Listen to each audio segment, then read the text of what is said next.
In this video, we're taking on the most extreme fare food we can find here at the Alaska State Fair. In our last video, we explored the wonders of fried pecan pie and red velvet funnel cake. Now we've left Tennessee and flew cross-country to Anchorage, Alaska.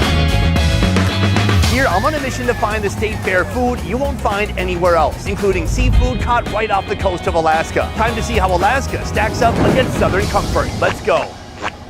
Boom! We have come to our first location, right behind me, Alaska Crab Shack. Today it's really going to be all about this fresh seafood caught locally off the coast of Alaska, starting with crab cakes. Let's move. Let's move. Get it? There's a cow right there.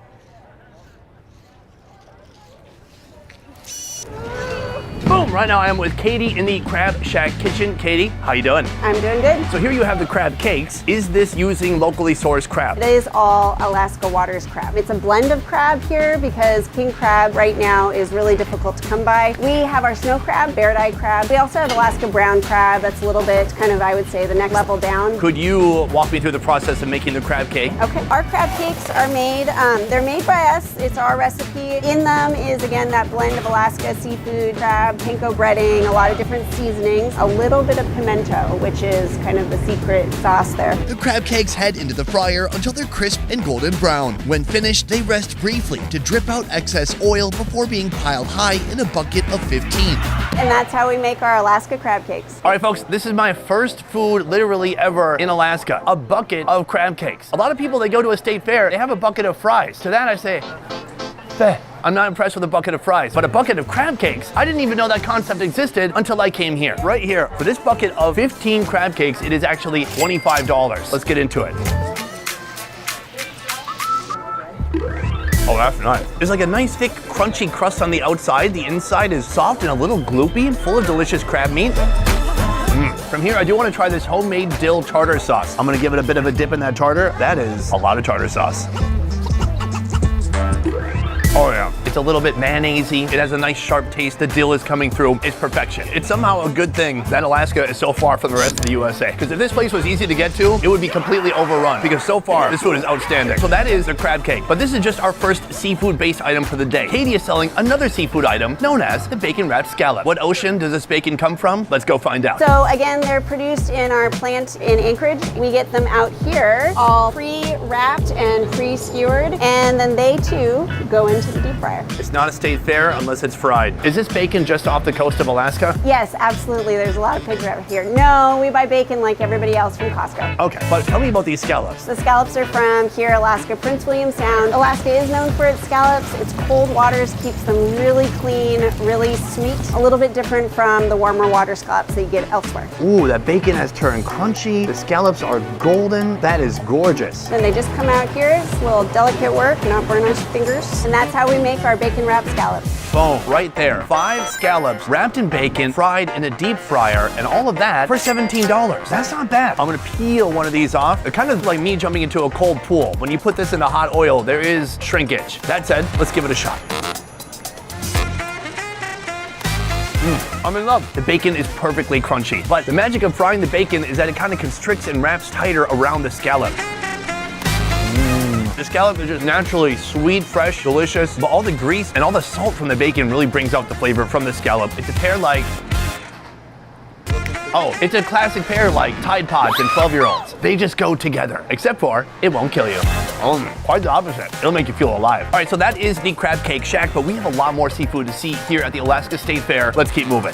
Boom! We've come to our second location right behind me, an oyster hut. Do you know who else is doing an oyster hut? Literally nobody. I've never been to a state fair where there's an oyster hut. Like behind me, there is a guy who is shucking oysters, opening them, and then giving you as many condiments as you want, and you can just eat them to your heart's content. Or until your wallet's empty. That's probably gonna happen first. These are not cheap. Let's take a look at how it works. Boom! I'm in the kitchen with Dave. Dave, you have oysters. Where are these oysters from? Well, I have an oyster farm. It's a beautiful place about 30 miles out in the ocean there out of Whittier. How many oysters are you growing a year? We're selling 40,000 oysters at the fairs. I'm sorry, you said 40,000? Yeah. I see someone shucking these right now by hand. Does that mean you're shucking 40,000 oysters? Yes. Yes, and it's a battle, but we have these shucking machines that help us. Oh, wow, look at this. It's like a little drill. It's a little knuckle here, and sometimes they're hard to find, but you get it in there, and you slip the knife in there, cut that muscle, When you come through this attachment on both sides, detach it, and there it goes. Oh, that is way easier. Well, it is, but I broke this one. Oh, cut. Let's talk about the oyster species. Is this from this region, or is it a Japanese oyster, a French oyster? It is the Japanese oyster, and that's all up the west coast. In Alaska, that's the only brand we can bring in.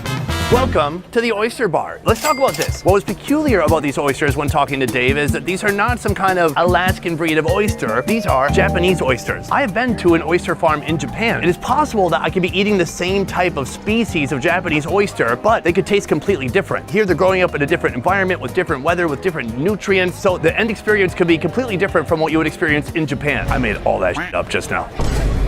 Oh, this is a nice one right here. Let's give it a shot.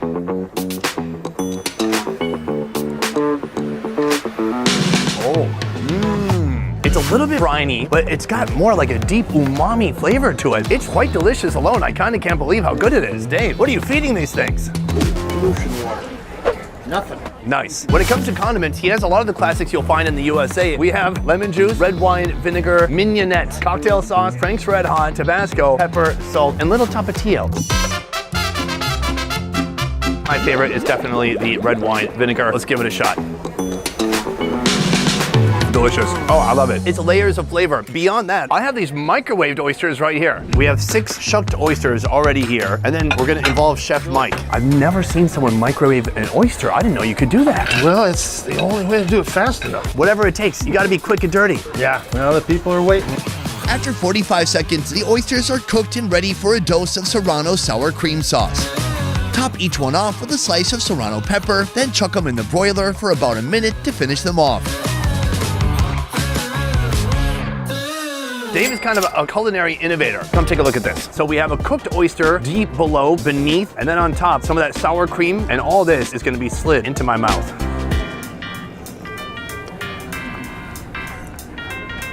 Oh, that's nice. It's creamy, it's got some kick. You still got the oyster there. The oyster is a little bit more firm. That's my new favorite. When I heard sour cream, I pictured like somebody in the Midwest making Mexican food. So I pictured like a dollop of sour cream, but no, this is much more refined than that. I gotta say, 10 out of 10. I'm not just saying that because Dave is on a platform behind me and potentially he has a weapon underneath the counter. That's right here. What is that? That's a fossil from Oklahoma. That's an oyster fossil? Oh my gosh. So yeah, come to Dave's Oyster Hut, and if you don't like the oysters, he'll introduce you to the fossil.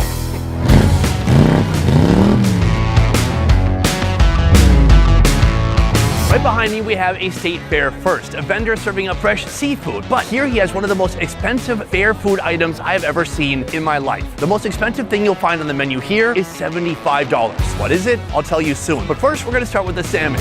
I'm here with Buffy